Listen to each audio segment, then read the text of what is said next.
Oi, galera do nono ano, oitava série. Eu estou aqui para iniciar com vocês a aula 1 da segunda unidade, redação. E eu trouxe para vocês aqui a capa do livro de redação desse ano que nós estamos trabalhando. E nós vamos hoje falar sobre a nossa primeira aula, que é do capítulo 2, falando sobre o artigo de opinião, ressalvas e contra-argumentação. Então, é esse o assunto do nosso teste da segunda unidade. Então, vocês podem estar acompanhando aí no livro de vocês. Eu vou falar um pouco sobre o que é artigo de opinião primeiro, explicando a vocês passo a passo, para depois a gente ver aqui um artigo para onde vocês vão estar trabalhando. Então, o artigo de opinião é um dos gêneros mais comuns no cotidiano das cidades, publicado normalmente em jornais, revistas e blogs. Esse tipo de texto tem como função apresentar e defender um ponto de vista sobre algum assunto relevante para a sociedade. Muitas faculdades e universidades costumam solicitar aos seus candidatos que produzam artigos de opinião em seus vestibulares. Vamos ver aí características de um artigo de opinião. O artigo de opinião é um gênero argumentativo, ou seja, é um tipo de texto que defende um ponto de vista por meio de argumentos. A linguagem usada no artigo de opinião costuma alinhar-se à norma padrão da língua portuguesa. Haja vista que o texto deve ser compreendido por diversos tipos de pessoas, muitas vezes de regiões completamente distintas, como é o caso dos artigos publicados em jornais de alcance nacional no Brasil. Além disso, justamente por se tratar de uma publicação da imprensa, o assunto abordado nesse tipo de texto costuma ser de relevância coletiva. Fatos importantes ocorridos nos dias ou semanas anteriores costumam ser os temas do artigo de opinião. Nesse sentido, o gênero tem uma função social clara: promover o debate público sobre as demandas da sociedade. E agora vamos ver o que é a contra-argumentação ou o contra-argumento. É uma parte fundamental na produção de textos opinativos, sobretudo dos textos dissertativos argumentativos. Ao contrário da argumentação utilizada para expressar o ponto de vista do escritor e conferir maior propriedade nos textos, a contra-argumentação apresenta ideias opostas à argumentação. Estrutura textual. Para compreender melhor esse conceito, vale apresentar a estrutura básica dos textos: introdução, tese, desenvolvimento, antítese, conclusão, síntese e ou nova tese.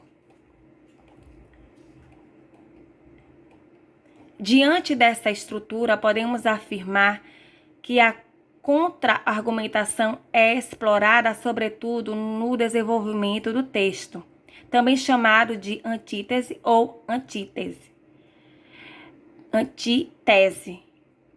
Também chamado de antítese ou antitese. Para tanto, vale lembrar que a tese apresentada na introdução do texto refere-se ao assunto que será explorado e a antítese, por sua vez, vem apresentar os argumentos a favor e contra a tese inicial. Dessa forma, ou seja, ao apresentar os argumentos a favor, bem como os contrários, o escritor do texto apresenta um debate, oferecendo maior propriedade ao texto e garantindo sua persuasão com os leitores. Ou seja, a partir das ideias contrárias, contra-argumento, o escritor tece sua proposta, que será concluída no final do texto, apresentando geralmente uma nova ideia, ou seja, uma nova tese. Exemplo: para compreender melhor o conceito do contra-argumento, segue abaixo um exemplo de texto dissertativo argumentativo sobre o tema do aborto. Título: A questão do aborto na adolescência. Introdução.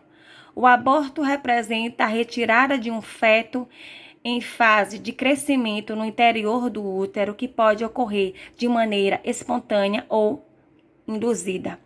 Com o aumento da gravidez entre as adolescentes e a legislação brasileira que não permite essa prática, torna-se essencial apresentar os principais problemas que podem envolver um aborto feito em casa ou numa clínica clandestina. Desenvolvimento. Dentre os principais problemas do aborto na adolescência, podemos apontar o risco que corre as mães de realizarem os abortos sem conhecimento sobre o assunto. Em alguns casos, elas podem apresentar problemas no útero e, dependendo da agressividade, pode resultar na incapacidade de ter mais filhos no futuro. Ainda que existem remédios não legalizados para a realização do aborto, por exemplo, o Citotec, muitas jovens preferem procurar uma clínica e algumas vezes realizar em casa mesmo, com objetos pontiagudos, o que pode perfurar o útero ou causar problemas maiores, como uma hemorragia. Na maioria dos casos, as jovens mães conseguem ter sucesso. No entanto, essa prática pode ser muito perigosa e devemos lembrar que não é permitido por lei. Assim, a melhor maneira de evitar o aborto é utilizar métodos anticoncepcionais confiáveis. Vale lembrar que no Brasil o aborto é considerado crime, enquanto em muitos países ele é legalizado. De tal modo, melhor se prevenir que remediar, já dizia o antigo ditado. Conclusão. Além da criação de programas de conscientização para os jovens, a luta para a legalização do aborto no Brasil deve continuar. Lembre-se que quando isso acontecer, salvaremos muitas vidas. Então, eu cheguei aqui mostrando a você um pouco sobre esse artigo de opinião, né? Passo a passo sobre ele. E nós vamos estar trazendo aqui agora um artigo também, onde vocês vão estar fazendo e elaborando aqui a questão. Temos aqui a resolução do CFM sobre telemedicina deve trazer avanços à saúde do país? Então, nós temos aqui um comentário. Sim, a telemedicina foi implantada com sucesso em países desenvolvidos para atender os locais remotos ou de difícil provimento, sendo imaginável planejar políticas de saúde sem esse instrumento. O Conselho Federal de Medicina, com outorga legal para normatizar a medicina no Brasil, publicou a resolução número 2227/18, prevista para entrar em vigor em 3 meses. No período, o CFM envolverá médicos e outros segmentos em seu aperfeiçoamento e uma consulta pública já foi aberta para contribuições. Com a resolução, espera-se oferecer aos brasileiros instrumentos semelhantes aos de países desenvolvidos. Será um divisor de águas na medicina do Brasil ao normatizar a telecirurgia e reconhecer a teleconsulta no suporte ao atendimento presencial ao médico. Houve reações à norma. As críticas têm sido analisadas pelo CFM, em sua maioria dissociadas do seu fulcro. Inúmeras publicações foram feitas com acusações de falta de transparência na elaboração do documento, associação de aconselheiros com partidos políticos, interesses espúrios articulados com grupos privados. Tais colocações não contribuem com o aperfeiçoamento do documento e são totalmente fora de propósito. No entanto, há críticas pertinentes sobre 3 pontos: definição de áreas remotas, custos de implantação do sistema e condições em que a teleconsulta é permitida. Em relação ao conceito de remoto, a resolução se refere às áreas distantes com municípios hipossuficientes, como na Amazônia ou Sertão Nordestino. Para o CFM, esse ponto deve ser realmente mais bem esclarecido. Sobre os custos, fala-se de valores de implantação da telemedicina nos consultórios muito superiores aos reais, e ignora-se que se certificação digital nível NGS2 citada no documento atende a uma exigência legal. Com respeito à teleconsulta, a norma fixa que ela pode ser feita em qualquer localidade, desde que com a concordância do paciente e após primeira consulta presencial obrigatória. Os atendimentos à distância ocorrerão no próximo 120 dias, quando se exige novas consultas presencial com o mesmo médico, em regiões remotas, e apenas nessa condição a resolução permite que a primeira consulta seja de modo virtual, com presença do médico numa ponta e paciente na outra, acompanhado por profissional de saúde. Isso permite ao cidadão desassistido acesso ao médico, poupando de ir a outra localidade. Deve-se enfatizar que o papel do profissional de saúde auxiliar o médico nesse tipo de teleconsulta é igual ao do que está em consultórios ou hospitais. Atuará para a consulta ser realizada de forma plena e posteriormente originará o paciente conforme as determinações do médico. Ressalta-se o profissional de saúde na região remota não formulária, hipótese diagnóstica, nem prescreverá tratamentos que são atos de responsabilidade do médico. O mundo se desenvolve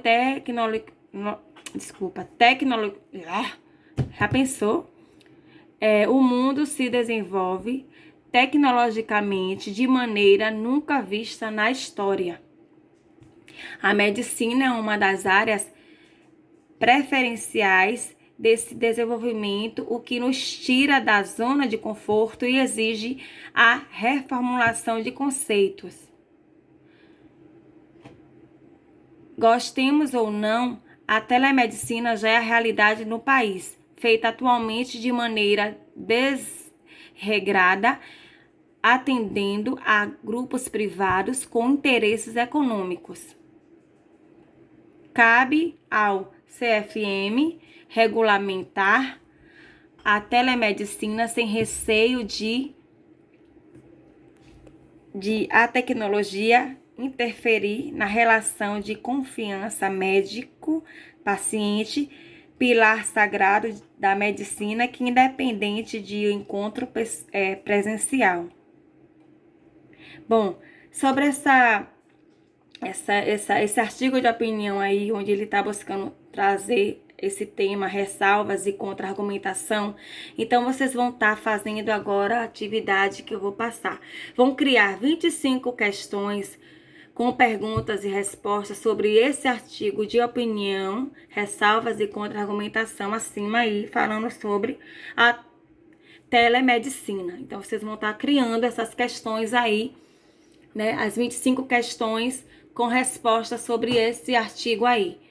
Depois vocês vão fazer um texto com 15 linhas sobre o que você entendeu desse artigo de opinião aí, que acabamos de ler, ok? Então, essa é a atividade que vocês vão estar fazendo aí no caderno de vocês.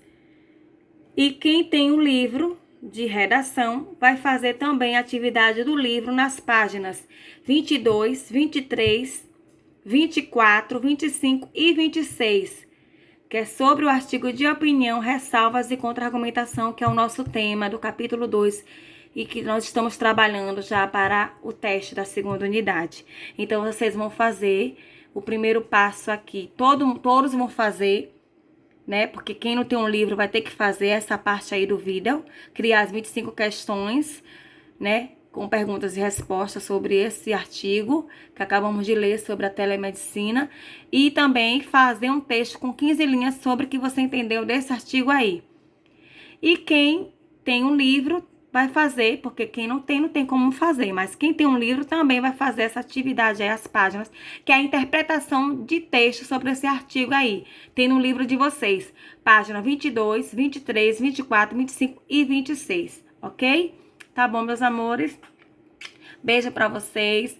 Esse foi o nosso assunto de redação da segunda unidade, né? Aula 1 de redação, onde a gente trabalhou agora sobre artigos de opinião, assunto do teste. Então, espero que vocês tenham gostado.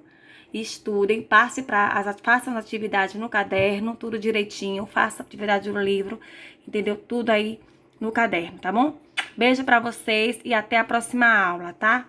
Beijo pra vocês, galera. Tchau, fica com Deus.